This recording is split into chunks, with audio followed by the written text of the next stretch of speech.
네, 부산 여중생들의 집단 폭행 사건 파장이 만만치 않습니다.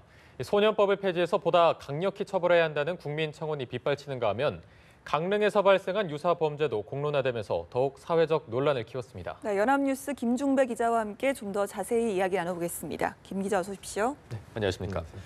자, 일단 부산 여중생 집단 폭행 사건 많은 분들이 충격을 받으셨을 텐데 이 범죄들을 보면 이게 도대체 청소년들이 저지른 범죄인가 하는 생각이 들 정도로 굉장히 심각하고 잔혹합니다. 그런데 또 강릉에서 새로운 폭행 사건이 발생했죠. 네네. 지난 7월 17일에 발생한 사건이 이번 부산 여중생 사건으로 뒤늦게 이제 다시 사회적 공론화가 되고 있는데요. 네. 강릉 경찰서에 따르면 이제 폭행은 경포 해병과 가해자 중에 한 명의 자취방에서 이루어졌습니다. 15살 A양 그리고 6명이 포함한 6명이 이제 17살 B양을 무차별 폭행해서 전치 2주의 상처를 입혔고 현재 피해자는 이제 병원에서 정신과 치료까지 받은 것으로 전해졌습니다. 이 사건의 이제 피해자 언니라고 밝히니까 이제 SNS에 글을 올리면서 이게 더욱 빠르게 확산했습니다. 이 여성은 이제 부산 사건을 보면서 동생 사건도 알리지 않고는 견딜 수가 없다. 이제 가해자들의 반성 없는 태도와 그리고 너무나 당당한 행동들 참을 수가 없었다고 밝혔습니다. 폭행이 이제 오전 3시부터 그러니까 무려 7시간 동안 계속 지속해서 이루어졌다고 해요. 욕설은 물론이고 이제 머리와 몸에 이제 침을 뱉거나 심지어 뭐 가위로 협박을 하기까지 하는 그런 조폭을 뺨치는 수준의 어떤 폭행이 이루어졌습니다. 근데 가해자들이 이제 휴대전화를 모래에 묻고 신고하면 언니도 가만두지 않겠다라고 하는 그런 협박. 그리고 실시간으로 뭐 영상 중계까지 했다는 얘기까지 나왔는데요. 또 친구들과 이제 SNS 공유를 한 사실도 이제 드러났습니다. 이제 막가파 이제 조폭식의 폭행을 10대 여중생들 또는 그 또래 학생들이 너무나 당당하게 자행하고 또 자랑스럽게 또래들한테 이제 과시까지 하는 모습들 이게 좀 참담한 느낌마저 들게 하는데. 예, 들으면 들을수록 충격을 금할 수가 없습니다. 하지만 여기에 대해서 어떤 처벌이 솜방망이 수준에 불과해서 이런 처벌이 오히려 좀 방조 또는 범죄를 키우고 있다 이런 비난 여론을 피하기 힘들지 않습니까?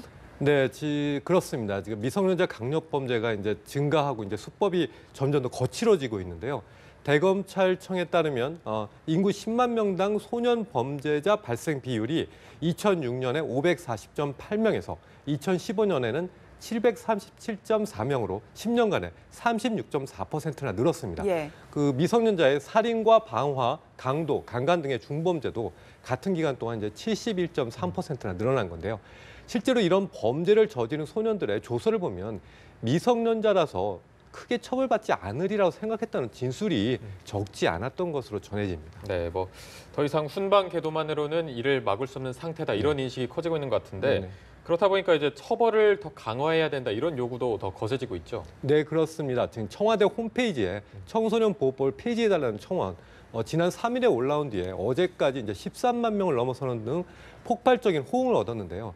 이게 아직은 성숙하지 않은 청소년들이 한때 잘못으로 주홍글씨와 같은 이제 돌이킬 수 없는 낙인을 찍히지 않도록 보호하자는 그런 취지인데 오히려 이제 이를 악용해서 앞서 조서에서 나온 얘기대로 더욱 폭력적 행위가 악랄하고 과격해지는 거 이런 걸 더 이상 방치해선 안 된다는 겁니다.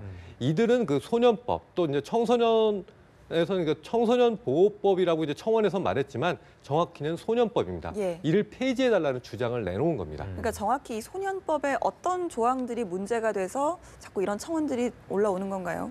네, 소년법은 앞서 설명한 취지에 따라서 그 연령대의 아이들에 대한 처벌 수위를 낮추고 제한하는 내용을 담고 있는 건데요.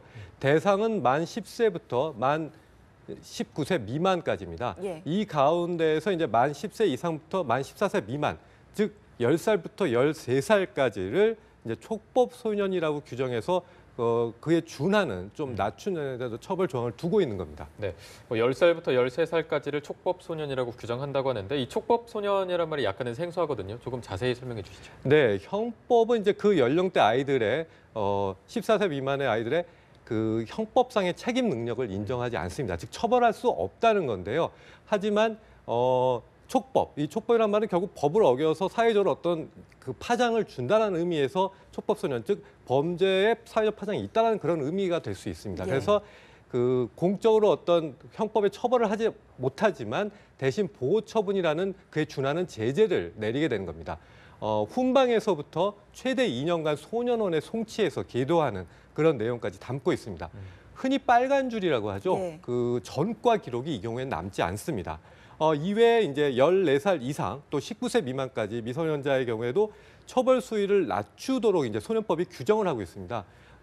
이 법에 따라 경미한 범죄는 이제 전과가 남지 않고요. 그리고 사형 또는 무기징역에 해당하는 범죄여도 최고 15년형까지만 가능합니다. 다만 특정 강력 범죄들의 경우에는 최고 20년까지도 가능합니다. 예, 이번 부산 여중생 폭행 사건의 경우에도 가해자 4명 중에 1명이 13살, 그러니까 촉법 소년이었는데요. 네네네. 그러다 보니까 처벌을 받지 않는다는 점이 더욱 공분을 키우고 있는 것 같습니다. 네, 그렇습니다. 그러니까 청소년 보호법을 없애라는 요구가 이제 거세진 이유이기도 한데요. 예. 그런데 청원이 요구한 청소년 보호법은 아까 말씀드린 대로 폐지되는 대상, 즉 실체는 없습니다. 광의로 해석하자면 이제 범죄를 저지른 청소년들을 과도하게 보호하는 관련 법 규정을 폐지해달라고 하는 그런 취지의 요구라고 할 수 있겠습니다. 예. 이에 해당하는 실제로 이제 소년법, 아까 말씀드린 소년법을 폐지하면 오히려 그 이들의 어떤 그 취지에 반대하는 역효과가 날 수도 있다는 얘기들이 나옵니다. 네. 왜 그런지 아시겠습니까? 글쎄요. 말씀해 주시죠. 네. 그 아까 말씀드린 대로 이제 형법은 촉법 소년 연령대의 형사 책임 능력을 인정하지 않기 때문에 소년법이 없어지면 그나마 보호 처분이라고 하는 제재도 할 수가 없게 되는 겁니다. 그래서 제대로 지금의 청원 취지를 살리려면 형법을 개정하거나 또는 소년법의 폐지가 아닌 그 법 내용의 일부 개정과 보완이 필요한 이유입니다. 네, 그렇다면 이 해외 사례는 어떻습니까? 네, 독일, 일본이 이제 우리와 함께 그 형사처벌이 가능한 연령대를 14세 이상으로 이제 규정하고 있습니다. 추세적으로 이제 처벌을 강화하는 방향으로 이제 이루어지고 있다는 게 대체적인 분석입니다. 일본은 2000년에 형사처벌 연령을 16세 이상에서 14세 이상으로 낮췄고요. 2007년에도 보호처분 가능 연령을 12세에서 10세로 낮췄습니다.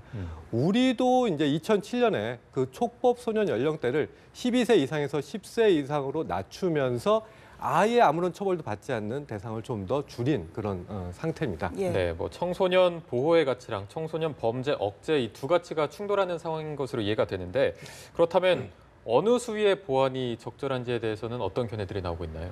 네, 지금 공론화가 참 이루어지고 있는데요. 촉법 소년으로 규정해서 보호하는 연령대를 현행 14세 미만에서 좀 더 낮추는 방안, 그리고 살인과 성폭력, 중상해 등의 강력 범죄의 경우에 형량을 낮추도록 한 소년법 규정을 적용하지 않는 그러한 단서 조항을 다는 방안, 이런 것들이 유력하게 거론이 됩니다. 네. 요새 중2병이라는 말들을 많이들 하는데요. 네네. 인터넷, 사회관계망 서비스의 발달 등에 힘입어서 이제 청소년들의 인지 능력 또 사회적인 성숙 시기가 한참 앞당겨지는 그런 현실인 만큼 예. 과거와는 좀 더 다른 잣대를 적용해야 할 목소리가 더욱 커질 수밖에 없을 것 같습니다. 네. 예, 충격을 몰고 온 청소년 집단 폭행 사건의 파장이 이제 소년법 폐지 청원으로까지 번지고 있는데요. 공론의 결론이 어떻게 마무리될지는 좀 더 지켜봐야 될 것 같습니다. 지금까지 연합뉴스 김중배 기자였습니다. 고맙습니다. 고맙습니다.